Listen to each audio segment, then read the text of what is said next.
Corey. Good morning, everyone, and welcome to the Soul School Network. Our latest event is today. It is August 31st, 2025. And our subject for the day on an open mic session is union with the soul. This is a very interesting topic, and we'll get a little further into that. Right now, we're going to let Corey Yanka share a grounding meditation with us, a recording that is on YouTube. And that's me, Greg? So one Yes, if you moment, don't mind. please. I will share my screen and we'll go for that.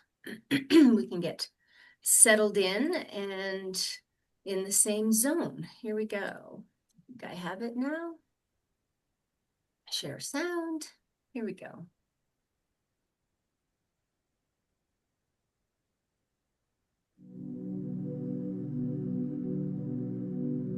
Lie down or sit in a comfortable position.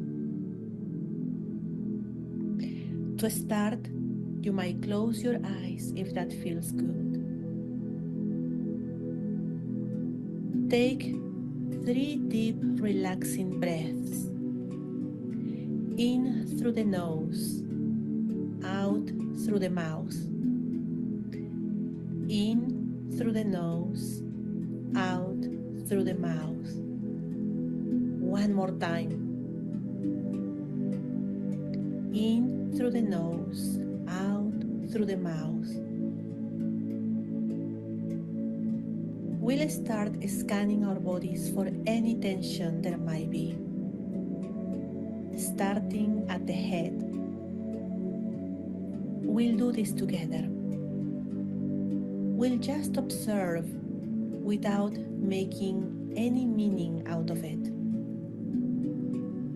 Scan the crown of your head, the back of your head, your face and neck, your shoulders,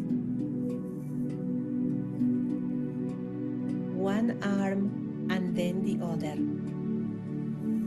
all the way down to your hands. Now your back, from the neck all the way down to the final bone of the spine.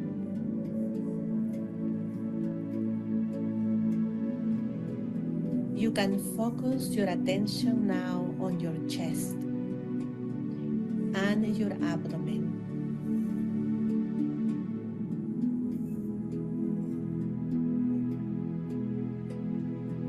Are there any sensations so far? Any muscle tension? Just observe it for now. Continue with your right leg and foot and your left leg and foot.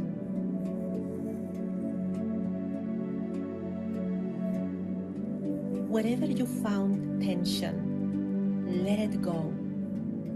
Gently, by visualizing that it is a white cloud that slides down your body all the way to your feet, leaving your body through the soles of the feet. Perhaps there will be many clouds of tension leaving your body. That's great. You're letting them go. You can feel good about it.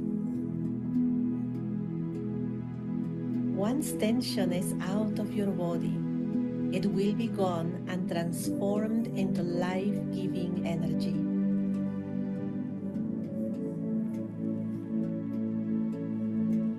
Let's take a deep, relaxing breath.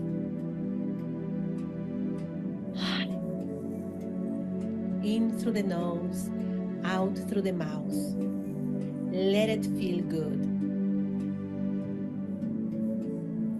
You can stretch your body and make sure you are comfortable wherever you are.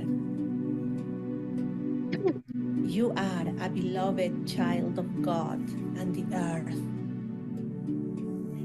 deeply connected to her.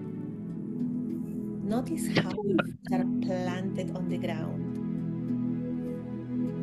either physically or energetically at all times. Feeling the earth with the soles of your feet. Feel how your energy grows and extends itself from the soles of your feet towards Mother Earth.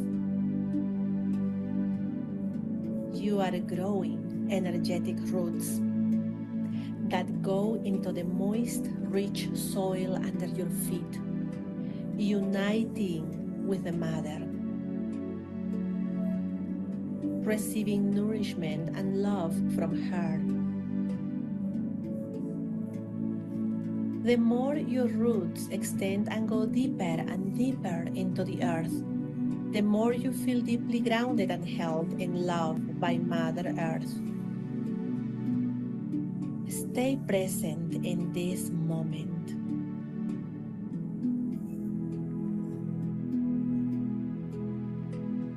You can feel it.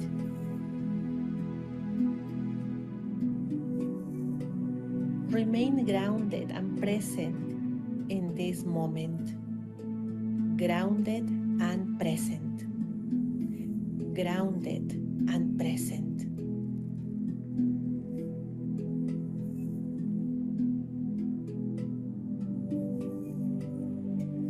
You can gently go back to your breathing. In through the nose, out through the mouth. In through the nose, out through the mouth. And one more time.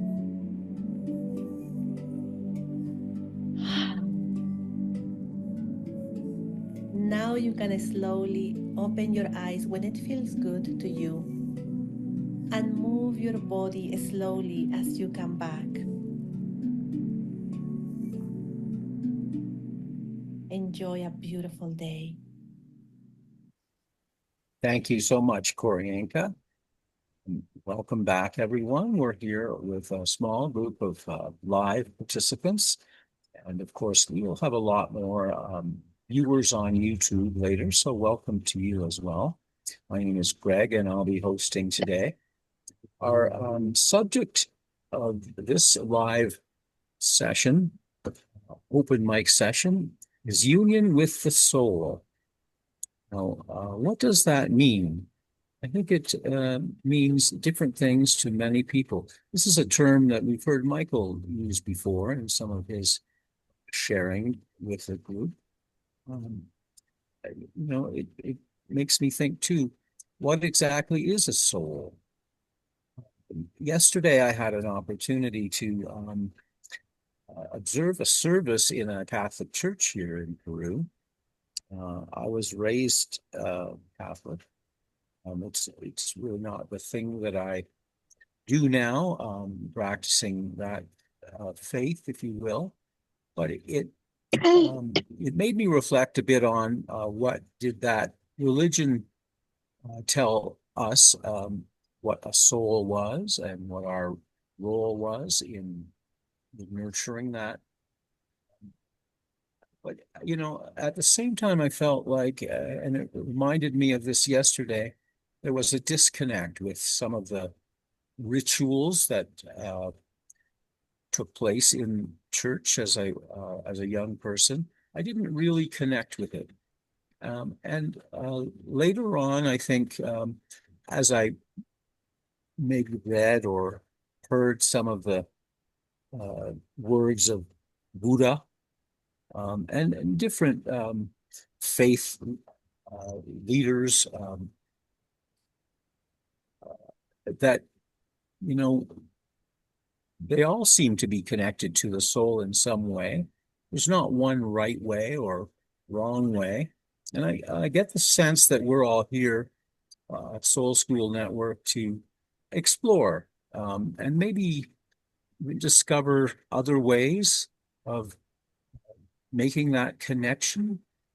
It brings to me the question, why is it important? Why are we able to all maybe find different paths to make that connection? And so today, it would be a great opportunity to sort of reflect on what path is the one you've chosen, or paths to try and make that connection. So let's open up the mics here and see if anyone wants to talk about what union with the soul means to you, and what path maybe you found that helps you do so. Who would like to get started? Well, I'll start us off, Greg. Okay, that'd be great. Thank you, Sue. Thank you. Well, I'll just start by saying this. There's a mantra, the mantra of unification, that we often say at the end of our Soul School Network session. And you'll know that line: let the soul control the outer form and life and all events, and bring to light the love which underlies the happenings of the time. Let vision come and insight. Let the future stand revealed. Let inner union demonstrate and outer cleavages be gone. To me, this is only possible through the work of the soul, through union with the soul. And so let the soul control the outer form, is this understanding of our eternal nature, of the eternal nature of existence, of being an experience of God, creator, source, whatever word you so choose. And so this idea of lifetime after lifetime, the truth that there is no death, and that lifetime after lifetime, we're here to polish the soul, to wake up to the truth of our eternal existence. And so union with the soul, to me, really is the work we do to quiet the egoic mind and build, nurture, nourish, feed the other aspect of us, which I would say is living on the right side of the brain, not opposite to the ego, but this part of us that knows we're eternal, that knows compassion, forgiveness, understanding, all these virtues of the soul that, of course, live in us, as us, through us. And our opportunity is to nourish and grow that aspect and let that dominate, so that it controls the outer form and life and all events, so that we can see the light behind everything. And so union with the soul, I believe, is happening, could be moment to moment every day, through your spiritual thoughts, through your interactions, that you monitor your energy, that you bring equanimity and loving kindness to your interactions. All of this, to me, is evidence of union with the soul, that the soul is in charge of this third dimensional existence. And of course, meditation, prayer, ceremony, ritual, anything that reminds us of the truth of our existence, to me, is union with the soul. And so why don't I just stop right there, and hopefully I've planted a seed for someone else's thoughts. Thank you so much, Sue. That was a beautiful explanation, really, of what the work is, and also what the soul is. I think that was really helpful for me. Who else would like to reflect on this?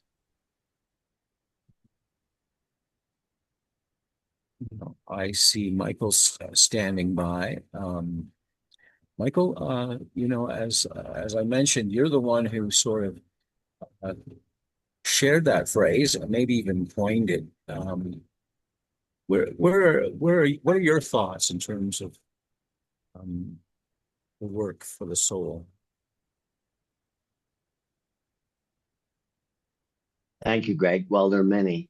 I didn't coin the phrase, though. I didn't coin the phrase. Where the phrase comes from is the definition of yoga. The word yoga means union with the soul. And so the practice of yoga is extensive. There's many forms of yoga that you can come upon and practice. For me, the soul is something that each and every one of us possesses. And it's interesting that we call this Soul School Network, in that Susan often uses the phrase, what is in front of you and what you consider to be things that you have to deal with is your curriculum. So that we come to the schoolhouse of earth, and we come to the schoolhouse of earth to experience physicality, to experience matter, but more importantly, to learn that what we're really here to do is make union with the soul. That's really, truly why we are here.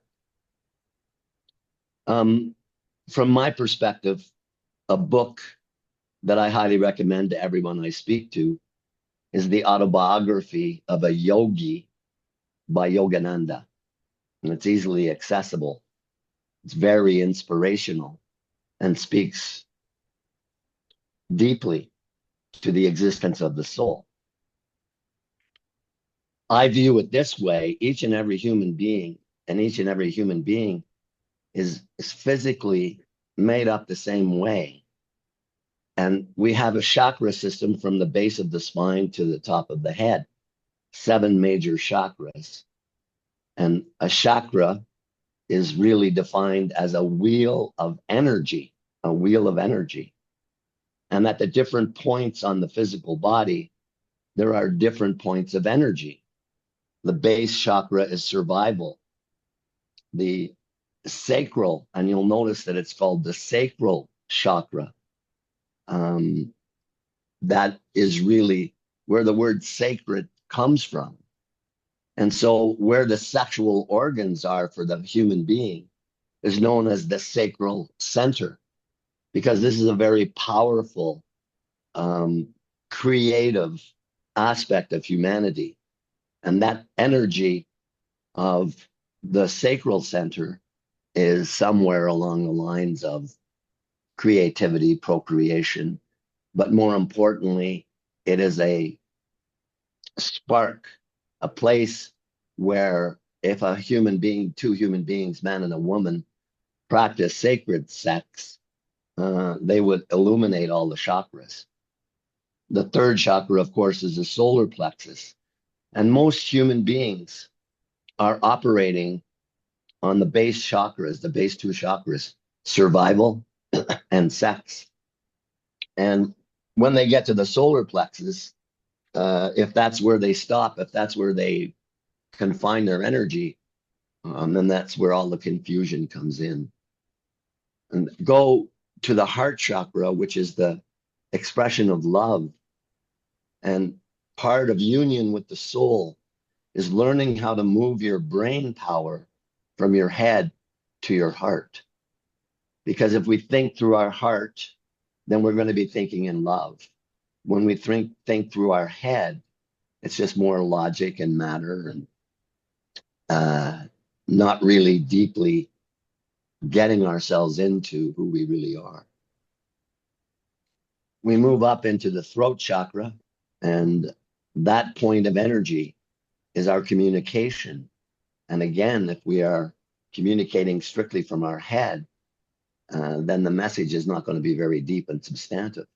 But if we're communicating from our heart, then our message and what we speak to other people is going to be very powerful. Finally, ultimately, we move to the 3rd eye.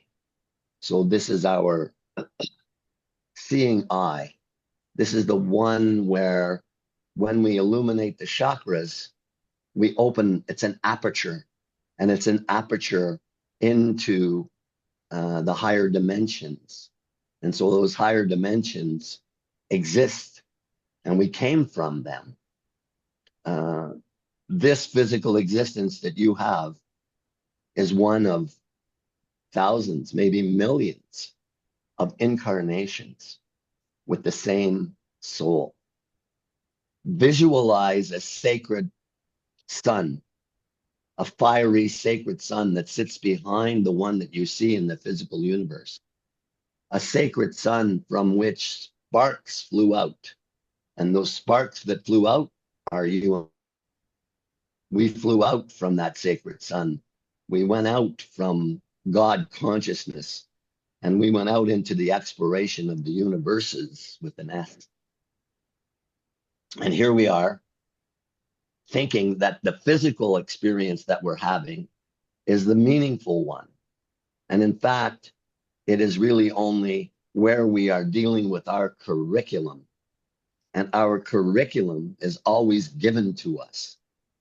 The Hindus say something that I find profound, and it's found in the Bhagavad Gita, the sacred holy book of the Hindu. And the Bhagavad Gita's message is, you are not the doer. It's not you that's doing. You're a vehicle. And the vehicle that you are is to hold the light. And the light is continually pouring down. But we block it with our mind. We block it with lack of understanding of where our brain should be in our heart. We end up in comparison and judgment and criticism and all of those things that happen because of the dramas that are sent to you. And the dramas happen all the time. You can't get away from drama except through your own existence and your own mind, because this is where all the dramas are created. They're created in your mind. Union with the soul is essentially mean that you have a job. And the job that you have is to get in touch with your internal being. You have an internal doctor. You have an internal lawyer. You have an internal judge. You have a divine flame that came from the sacred sun. That divine flame came into you when you were thrown out of the sun. You were already imbued with that sacred flame, and you forgot. You didn't remember. So each incarnation, we come in with what's known as birth canal amnesia. So up until the moment before you go through the birth canal, you're fully aware. Your consciousness is fully aware of your previous lives and all the things that you've done. But as you go through the birth canal, amnesia occurs, and you forget all that. You have no conscious memory of it, except as you go through your life and you have the déjà vu experiences. How did I know that? Oh, I feel like I've been here before. Oh, I know you. Why is it that I know you? Why is it that I connect? It's because we're connecting on a soul level. And we're connecting basically because we all came from an oversoul, which is a group soul, where we're familiar with the teachings, when we're familiar with what the undertaking is. But again, as we come into this physical existence, we suffer from that amnesia. If what I learned from reading Yogananda was he put me in touch with this personage called Babaji. And Babaji is essentially an avatar, the expression, full expression of the divine in a human being. So an avatar is sent by the higher dimensional beings to assist humanity to understand that they too are that they too have within them the capability of a Christ, a Krishna, a Buddha. The Master Yeshua, which is Jesus, the Master Yeshua, came to the earth to teach humanity that it's within. He didn't come here to found a church. He didn't come here to found a religion. It's interesting that Catholicism reigns in my upbringing. You know, I was raised Roman Catholic. I wanted to be a priest when I was 15, and then I lost the faith and became a seeker. And one of the titles that captured me was In Search of the Miraculous by Ouspensky. And the title, I was like, wow, that's really what it's all about in the end. It's in search of the miraculous. And what's a miracle? Miracles are happening all the time. They're happening in your life all the time. You just don't notice them. Except when you have big events, certain things happen and you look back on them and you say, how did that happen? I didn't know that that was going to happen. How did the circumstances, how come the circumstances were made that those things happened? I look back on my relationship with Susan, and our relationship was meant to be, if you will, in that when you go over the circumstances of meeting and coming together, we had met in 1 year at a certain event, and there was nothing, there was no communication really. We saw each other, but that was it. And then 1 year later, at the same event, circumstances had so changed in each of our lives that it was open for the connection. We didn't make those things happen. It happened to us. The circumstances occurred to us in our lives. And they're brought about by a divine plan, which exists. That's one thing you need to plug into when you're talking about union with the soul. There is a divine plan. But if you're not conscious of the existence of a divine plan, then you'll miss something that you can connect to, which allows and strengthens the union with the soul. That mantram of unification is such an important prayer because it's real, it's true. Let the soul control the outer form. Now just think about that for a moment. What does that mean? Let the soul control the outer form. Well, that's just exactly the point. That within you is the energy of the soul, and it's connected to the divine and the divine plan. And we ignore it. We pay no attention. We do not honor it. We are only concerned about our own physical existence, how that unfolds, and our relationships, and how our relationships work out, and all those things. If we came to the realization that we are not the doer, this is immense. Because now all of a sudden, what do? I have to give over. I have to surrender to my inner being. So that when I am actually doing, we're basically human doings. We're not human beings. So this is the key to the aspect of union with the soul, is coming to the understanding that you're actually a representation of the divine plan. Each and every one of us, each and every individual is a representation of the divine plan. And that in essence, the creative force is experiencing through you existence. And that existence is divine, that divine existence. When we're talking about all the various traditions, religions, we spent good many years with William Commanda, Grandfather William Commanda, an Algonquin elder, a spiritual leader. And what was so amazing was to see, I mean, he had a kindergarten education, okay? Kindergarten was all he had as an education. Ha ha. Turned out that what he was on the earth for was to teach people, and to teach what he taught was exceptional. Here was a man who, in his 30s and 40s, was a drunk, a fighter. He hated the white man. He couldn't stand what happened to his people. And he had a health crisis. And that health crisis was cancer that was going to take him out. And his wife, who was a medicine woman herself, took him into the woods to a medicine person, and with natural remedy, cured him, healed him. He had a tumor in his stomach. When they went back to the doctors, it had been reduced to something that they could just operate on and take out. And he, from that moment on, dedicated his life to spirituality.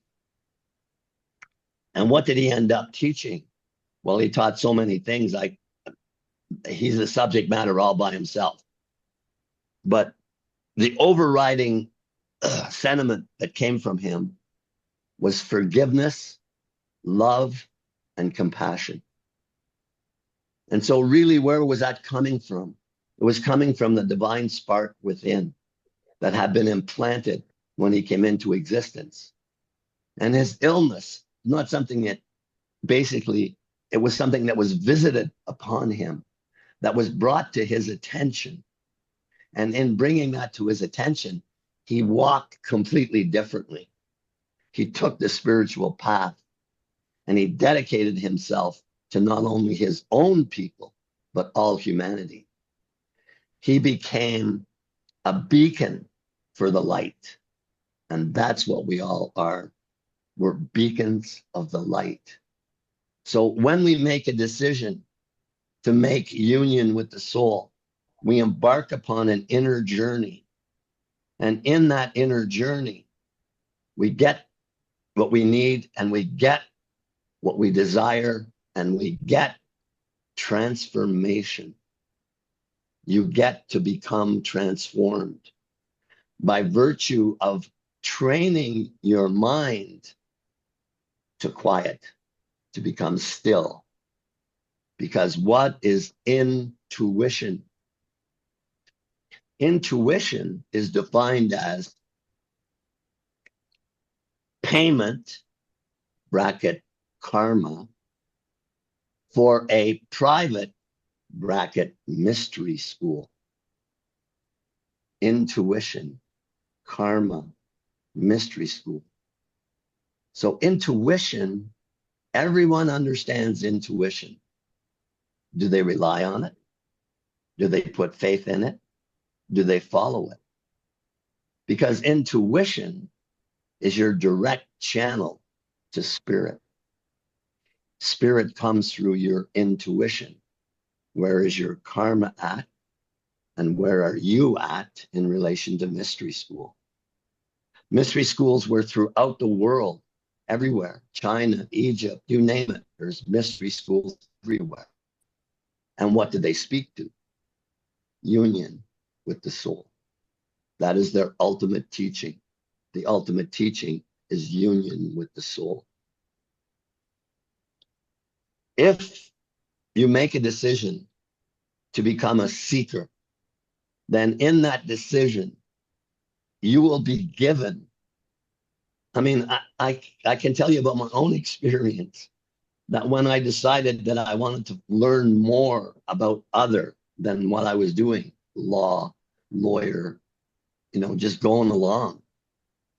And suddenly this thought came to me that I wanted to learn about meditation. I was in my 30s, married, 2 children at the time, in Calgary, Alberta, of all places, the rodeo, cowboys and Indians. But where the thought came to me was in Calgary, Alberta. And I wanted to learn how to meditate. That was the first thing. And so I said to myself, well, what do I do? So I went to a spiritual bookstore.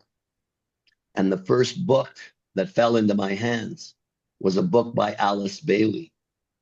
And Alice Bailey is an esoteric writer who wrote about 30 books. I mean, you can look her up. She has many titles. Fascinating stuff, which led me to Ouspensky in Search of the Miraculous. And then I went the Red Road. I began to investigate indigenous and elders. And what did it mean to be an elder? What was a Dogon elder? What was an Algonquin elder? What was an elder from Tibet? What did all this mean? And by virtue of that search, I was led to William Commanda. We were led to William Commanda, because really my spiritual journey really took off when Susan and I got together. Because from my perspective, we're twin souls. From my perspective, her soul and my soul have been together a long, long, long time. And therefore, the familiarity that we had with each other from the very beginning, and I have to say, 33 years later, is still the same. It's identical to the way it was when we first began. Not many men and women can say that. Not many men and women can have such a strong, strong relationship. And we're blessed because we encourage each other in the union with the soul. We're blessed because we see the same vision, if you will, about what life is really all about. And so it's a wonderful thing to have someone who appreciates what you're talking about. And when my first time with Susan, the first day we were together, I was carrying Alice Bailey. I was carrying the book, the esoteric book that from my perspective was part of me. It's symbolic, you know, in other words, you're not only meeting me, but you're meeting Alice Bailey, and you're meeting the things that I'm pursuing to try and understand.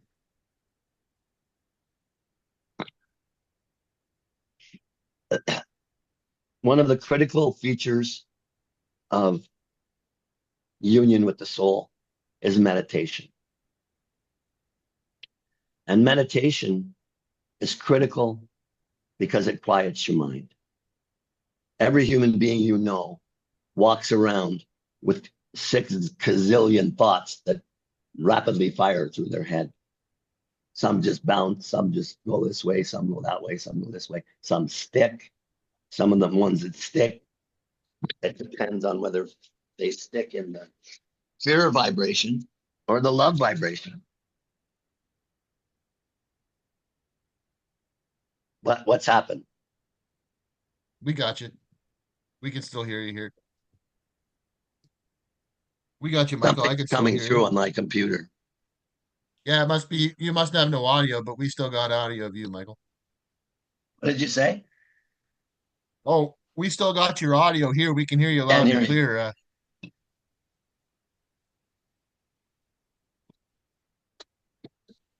I'm going to need Greg to help me because I can't. Okay, I'll Can you come hear right me? over. I just Just got a minute. back on myself. I think it's stopped. Can you hear me all right now? Yes. Oh, we got you. Yeah. You were on a roll. Okay, so there's no interference again. I'm sorry, I don't know what happened there. I'll pick up where I was. Right, okay. So meditation, and it's a practice that each and every human being can adopt, and it simply becomes a commitment to meditate. So basically, you know, everybody has busy life. And what usually happens in the morning when you wake up in the morning, you go, I got to do this, I got to do that. It's a list. That's the very first thing that occurs. People go through their list and then they get themselves ready to deal with their list. But imagine if you started your day thinking about your soul. Imagine if you started your day in quiet, in stillness, opening up the channel for intuition to play its part. And imagine if you were able to do that twice a day, once in the morning and once at night. And let's just say out of the 12 to 18 hours that you're physically active and awake, out of those 12 to 18 hours, you took 2 or 1 of all that time to place yourself in quiet stillness in order to hear what messages are important to you, your soul. And you're dedicating your time to your soul's growth is what you're doing, are doing, when what it is you want to be is a being. You want to be, you don't want to do because you're not the doer. So you see those two things, doing and not the doer, are exactly where the problem lies. We place our mind in doing and we don't understand it's already done. Already done. In the divine plan, let's take it. What happens in the material world? There's 3 board games that teach you about the material world that you live in. Monopoly, you get that because of banking and money and everything else. Chess, because kings and queens are running the show and you're nothing but a puppet. And risk, which is people having war all the time, warring. And that's the world you live in: monopoly, chess, and risk. And within the framework of that paradigm, you have to step out. You have to step away from it in order to really understand reality. What I just described to you are board games. It's not reality. So Federal Reserve Board, that's not reality. Congress, that's not reality. President, that's not reality. Parliament, on and on and on I can go. That's not reality. Those are things that have been built up by a consciousness that is not seeking union with the soul. They're seeking material, wealth and goods, power and authority. And that's what you live in. You live in a world where power and authority is what you have to deal with. And the answer for you is union with the soul. Because you then transcend the hold that the matrix has on all humanity. Okay, I could go on, I really could. But if you take from what I'm saying, the concept of simple steps, very simple steps, meditation, seeking, intuition, and you're not the doer, it will change the paradigm that you've set up in your own physical existence into one where union with the soul is possible. You what? Michael, thank you for that. I wanted to ask you, when did you first kind of understand the need for union with the soul? Was it as a young Catholic or later in life? Or, you mentioned walking away from the faith. Was that one of the reasons? Well, again, there's a perfect example of you're not the doer. A perfect example. There I was doing grade 9, grade 10, grade 11. I'd serve mass twice a day. I thought the Holy Spirit was right there with me. I bought into everything that they said. But by the time grade 11 came along, my intuition told me that there was something wrong. And so when it came to grade 12, my mother and I were called in by the rector. And the rector said to my mother, who was a devout Catholic, she's praying the rosary while we're there. The rector says, he has to reconsider his vocation. And my mother go, what? Surprised and shocked. And the rector then says, he gives looks and we know what he means. He gives looks and he knows what he means. We know what he means. When he said it, I went, what's he talking about? Like, I didn't realize I was giving looks. That was like, you're full of shit. right? Those are the kind of looks that I must have been giving because all the priests got together and said, this guy's a loser. So it's a perfect example of you're not the doer. In my mind, at that time, I was following the program. I was going to grade 12. I was continuing doing what I was doing. But no, poof, just like that, it got pulled from me. And then it had launched me on a path to Notre Dame College in Wilcox, Saskatchewan. It was probably the best 4 years of my life because it was led by a man who was a seeker, yet he was a Roman Catholic priest, Father Murray. He was a Roman Catholic priest, but he transcended all of that. He'd talk about Socrates, he'd talk about Buddha. He built in Wilcox, Saskatchewan, a town of 300 people, a Tower of God. And it was just a wall for the Christian religion, a wall for the Jewish religion, a wall for the Muslim religion, and a wall for the great thinkers of the world. That was his mind. It represented in this, showing everyone, have respect for all these traditions, but understand that there's something bigger, and that's you. You're the bigger. You're the one within which the miracle can occur of transcendence, of transmutation, of bringing about a focus of love and compassion. Susan mentioned the word equanimity. Susan and I were having a conversation driving to Cusco one morning, and it just came in, just like that. It came into my head out of nowhere. And I turned to Susan, I said, equanimity. I said, that's a cool word. I said, it must mean balance or something. And of course, Susan looked it up right away. And I don't know if you have it handy there, Susan, but if you can grab it, it's such a beautiful definition of the way you take things in. Rather than reaction, you take things in with equanimity, a balance, neither here nor there, but here. And the one beautiful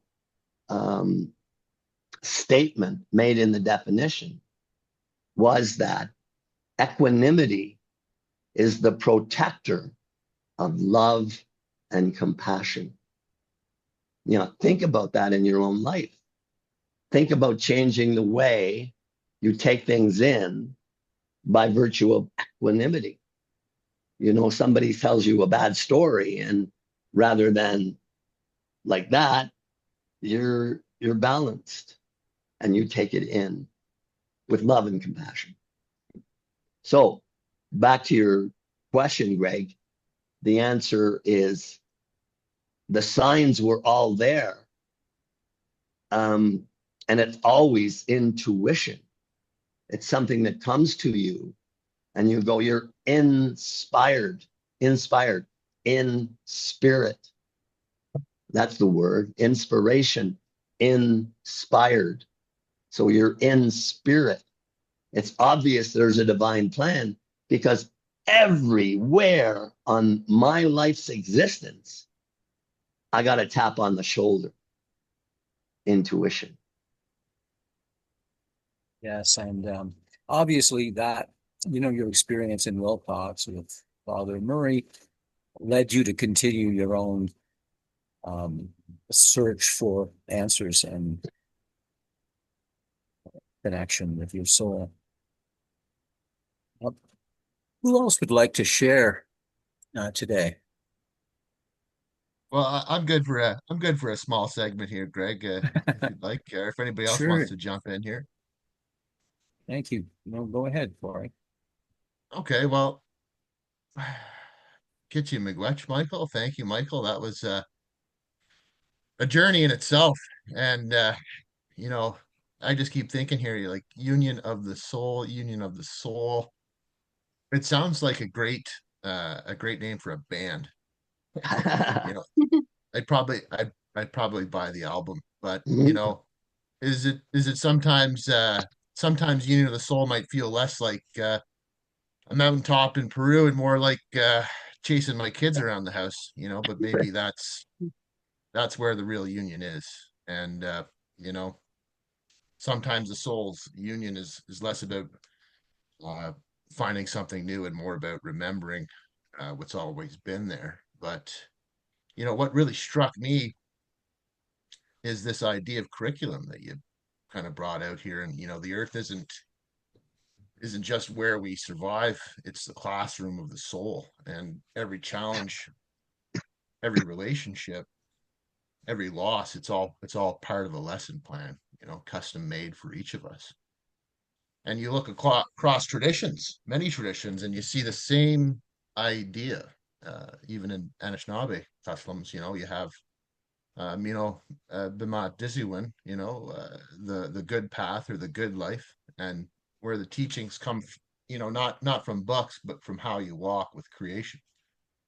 And in the Vedas, I think they call this Lila or Leela, and that's the divine play, where the universe itself is a school, and we are the sparks of that sacred fire, learning to remember our true nature. And the Greeks spoke about this, and they call it anamnesis, anamnesis, and it's comes along the lines of the great remembering. And that what we call learning is really recalling what the soul already knows. So when we talk about union of the soul, maybe it's less about striving upwards into some mystical state and more about waking up here in the middle of the ordinary dramas, the bills, the arguments, the health scares, and seeing them as that sacred curriculum. And the ancient ones all seem to say the same thing: the soul isn't something you need to go find. It's already there.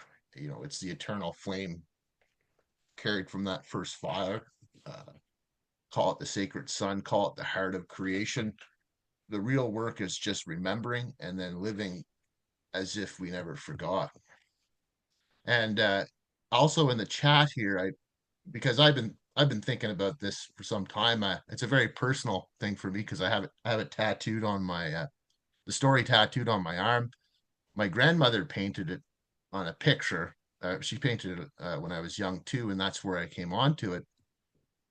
But I posted a book called the Algonquin Legends, and within that book, I think it's page 214 on the digital page, you see this character, um, the rabbit, and he's smoking a peace pipe, and he's basically the jazz musician of the forest, more or less. But I can give you the Coles Notes breakdown of this story, and this story, it means a lot to me. And it's a very old tale of the rabbit and the wildcat. But one day, basically, the rabbit wandered into the forest, and he came face to face with this wildcat. And the wildcat was fierce. His claws were sharp. His teeth ready to go, and he was hungry. He had hunger in his eyes, and he told the rabbit, "I think I'll eat you." And now the rabbit, he couldn't fight. He was too small. He couldn't outrun the wildcat either. So instead, he spoke, and he told the wildcat, "Oh, you wouldn't want me. I'm too lean. But if you follow me, I'll lead you to something fatter, tastier, and much better." But the wildcat's always greedy for that bigger prize, and he agreed. And the rabbit led him on the chase. And the stories of fat deer in the meadow, birds by the river, beaver waiting in the reeds. And every time the wildcat leapt, there was nothing there. And at last, he's exhausted and confused, and he kept swearing to himself. He kept trying to get that next thing, and you know the rabbit slips away into the bush, and he's laughing, and he's always free once again. And at first glance, it's just a trickster tale, but for me, it carries soul. My grandmother painted that scene, and the rabbit and the wildcat locked in that internal dance, and It's tattooed on my arm, and as a reminder I see every day, because the wildcat isn't only an animal. The wildcat is every power in life that feels too big, too sharp, and too strong for us. It's the debts, the systems, the griefs, the fears, and the rabbit. The rabbit is that spark of the soul that survives, not through force, but through imagination, wit, and this playfulness. And Michael said earlier that we are not the doers, and that's what made me think. Is the rabbit a doer? And at first, when you read it, he looks like one. He's always hustling. He's always scheming and pulling tricks out of nowhere. But really, he's not forcing. He's just improvising. He's flowing with what's in front of him, and he's letting something larger move through him. And that's why he looks like a magician. And this idea isn't just um, in the rabbit story; it's across traditions. You find this, and as I said, it's Mino Bima Dishiwan, which is the good life, the good path, and it's where the lessons, they don't come from the books; they come from the walk with creation. So maybe a union with the soul isn't about becoming something new, but just remembering what we already are.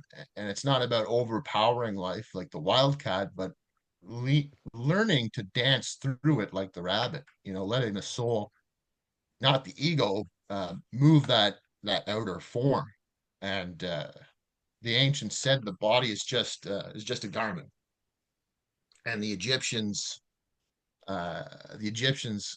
called it a cloak. The Greeks called it soma. And in Anishinaabe teachings, our teachings, the body is a lodge for the sacred fire. So when the outer form rules us, life feels heavy, all survival, all chasing. But when the soul is in charge, the body becomes an instrument, and the hands serve, the voice carries truth, the eyes see with compassion. So for me, this story, this painting, this tattoo, they're just reminders. They're reminders that the soul is the magician inside, the rabbit inside, the eternal flame we already carry. And even when life bears its claws, the soul knows another way.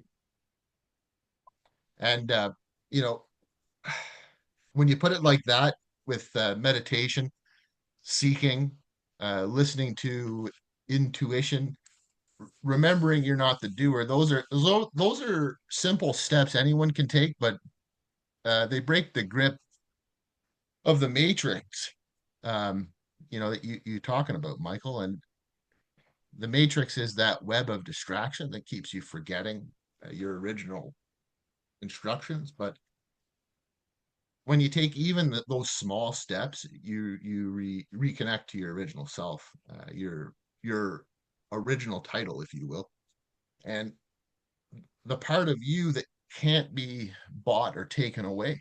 And that's where the union with the soul happens. It's not in something complicated, but in those simple, steady practices that bring you back to who you truly are. Thank you, But Corey.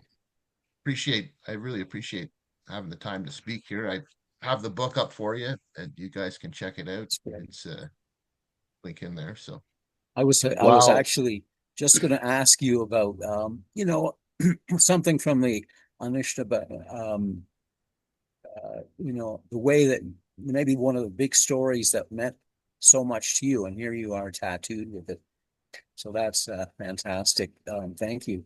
Was it mostly oral tradition, if you will, that you learned to seek? Well, I've listened to a lot of podcasts over the years too, but Okay. I do a lot of reading, and but originally my grandmother, she ended up getting Alzheimer's when I was fairly young, but both my parents were worked so much. My grandmother spent a lot of time raising me, and that's she had these old stories by memory. Right. That, but she was also very Catholic. Very. They had a very Catholic. She was kind of uh, she was a rose in a field of daisies. She was kind of the one that was set out from her family a little bit, not in a bad way, not like a bad apple or anything, but she was very superstitious. She prayed to Saint Anthony. She had all these stories that she could tell that were traditional stories, and that's how I spent my very early childhood, was listening to her and being with her, and I'm so thankful for having that. What a gift she is in your life. That's amazing. Yeah, she painted that story that I kind of paraphrased for you. She painted that. And it was actually, tragically, it was lost in a fire out in Wabasca. Um, she painted that, and that's always stuck with me. That duality, if you will, of the wildcat and rabbit. And whenever I went into the military, everybody was getting tattoos and smoking cigarettes, because that's what you did when you joined the military. So, so I got that tattoo on my arm. It's another way of doing it. Thank you so much, Corey. It's wonderful. Akshat, you have your hand up. We'd love to hear from you. Yeah, hi everyone. Yeah, thanks Corey for sharing that story. It was wonderful, and I like the picture. It's very nice. It almost looks like there's like a flower of life in the background behind the rabbit. But I was curious to know, there's also some lettering in the circle. Do you know what that signifies in the picture? Thanks. The symbolism of yeah, I mean, that to me does look a lot like the flower of life. I mean, I've never really truly examined this particular image. The one I have on here it's actually just a tree, and then on one side I have the wildcat, and on the other side I have the rabbit, and it's hard to angle, but he's smoking the peace pipe. This one I've never actually examined. This is just a book that I've collected, and I have it as reference. I found this a few years ago, but I mean, I would take anybody's thoughts on this. What does it mean for you? Is it Akshat? Yeah, it's AK or Akshat, whatever is easier. Yeah, so it's interesting because like it kind of reminds me of Alice in Wonderland, but the lettering, I think it signifies some word, but I'm just not sure what it means. It's interesting because the last middle section of it almost looks like grammaton, like, but then the other letters surrounding it. So All the words. yeah. Matiguas. Oh, Matiguas okay. is actually the name in this particular rendition, is the name of the rabbit. Matiguas. Oh, that's the whole And whole thing is the whole name.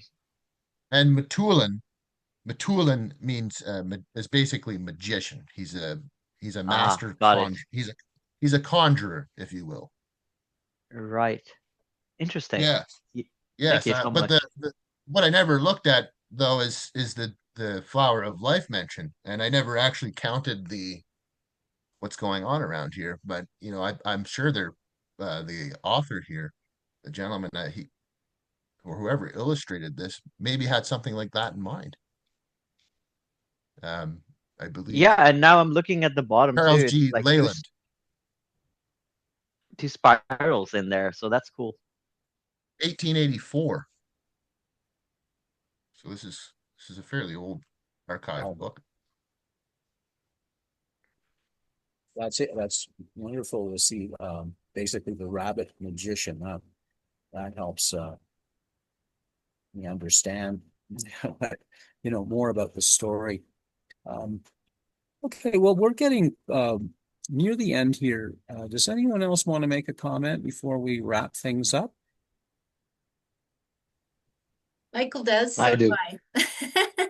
Okay, go for it. Go ahead, Susan. No, go ahead, Michael. Okay. Well, Corey, I want to tell you that was fantastic. That was just a segue on what I said. It was just, when you put them both together, they're just beautiful. And I just wanted to underscore remembering. Basically, Ouspensky wrote a whole book on that complete idea. That the idea is like you're here to remember and remember, put back together, make whole, remember. So it's what you said is just like spot on point and dealt with by a philosopher from Russia who wrote a whole book on remembering. So I wanted to underscore how important that idea is. And then the second thing I wanted to underscore was the sun. So imagine that the sun you're looking at is a physical sun, and that there is a spiritual sun that sits behind that. And so there's a prayer that we were taught early on in our journey, a prayer to the sun. Unveil to us the face of the true spiritual sun, hidden by a disk of golden light, so that we may know the truth and do our whole duty as we journey to thy sacred feet. Not bad. Go ahead, Susan. Thank you. And thank you for the conversation today. I just wanted to comment on the common thing it is said over the years, which is, I can't meditate. And often when people think of union with the soul, they think of having a meditation practice. And as Michael spoke with, with womb obscuration, people are really quite disconnected until they do this work to become reconnected.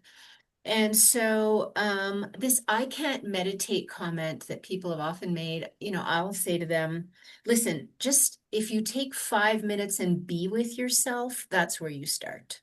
Doesn't have to be anything special. Be with yourself, get to know who you are.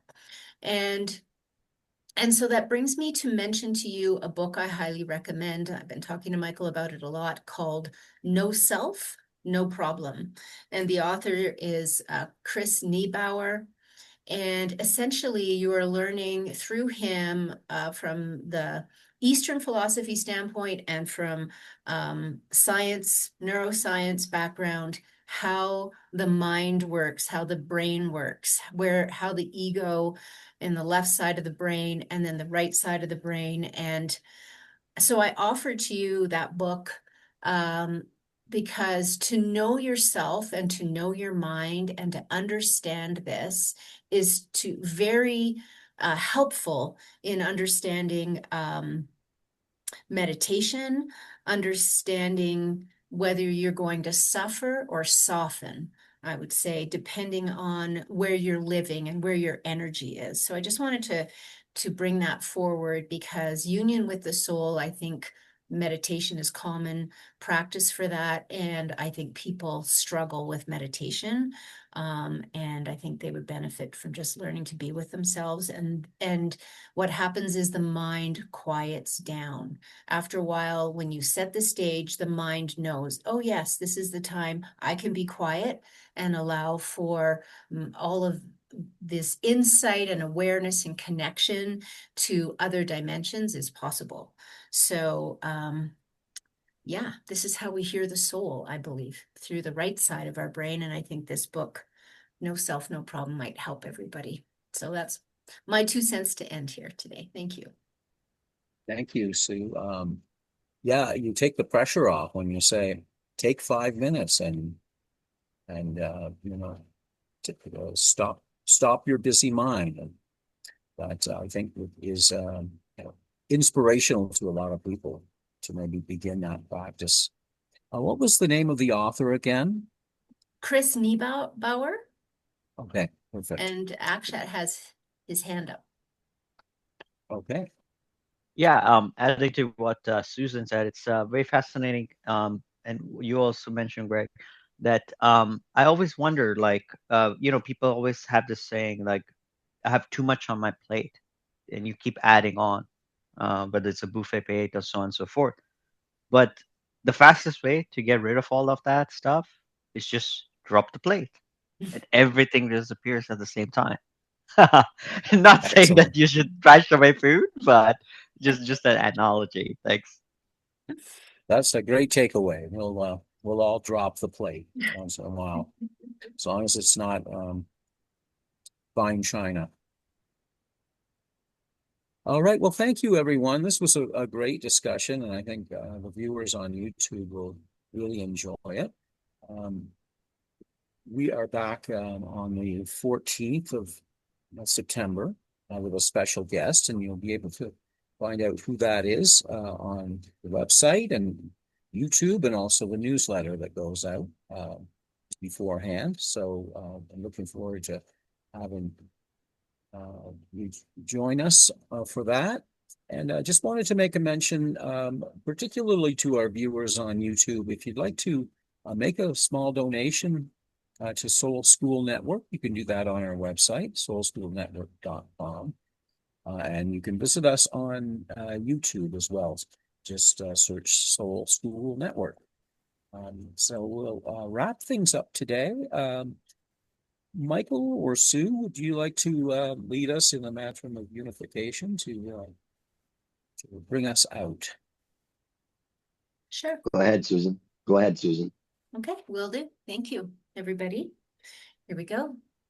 The Mantra of Unification. The souls of all are one, and I am one with them. I seek to love, not hate.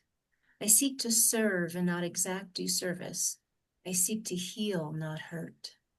Let pain bring due reward of light and love. Let the soul control the outer form and life and all events, and bring to light the love which underlies the happenings of the time. Let vision come and insight. Let the future stand revealed. Let inner union demonstrate and outer cleavages be gone. Let love prevail. Let all people love. Namaste. Viracocha. Amen. Thank you. Thank you so much. Thank you, everyone. Have a wonderful week. Thank you. See you soon. Much love. Bye-bye. Good day.